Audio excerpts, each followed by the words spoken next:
In today's video, I'm going to teach you how to add a contact form to your Wix website. We'll keep it simple and clear so you can have a professional working form on your page in just a few clicks. First, make sure you're in the Wix editor for the site you want to update.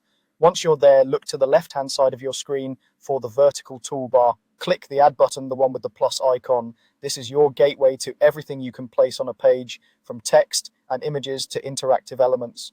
Clicking Add opens a panel with categories, and that's where you'll find the forms.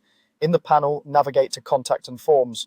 This section is curated specifically for collecting messages and inquiries from visitors. You'll see a variety of templates from simple contact forms to more detailed layouts. Take a moment to browse. Think about the kind of messages you want to receive and how much information you actually need. Short forms tend to get more submissions, while longer forms can help you gather more context. When you see a design that suits your brand and needs, select it. You don't have to worry about perfection here. You're choosing a starting point that you can fine-tune later. After you've chosen a template, it will appear in your editor ready to place. Click and drag the form onto your page.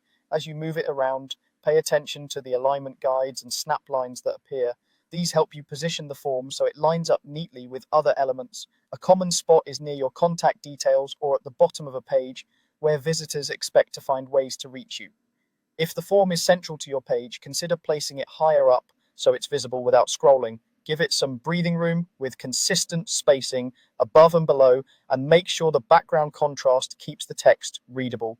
When the form is roughly where you want it, refine the placement by nudging it with your arrow keys for precise alignment. Check that it doesn't overlap important images or text and that it looks balanced with surrounding elements. If your page has a clear visual hierarchy, your form should feel like a natural part of that flow. And that's it. You clicked Add, went to Contact and Forms, picked a template you like, and dragged it into position on your page. With the form in place, you're set up to engage visitors and collect messages in a professional, user-friendly way.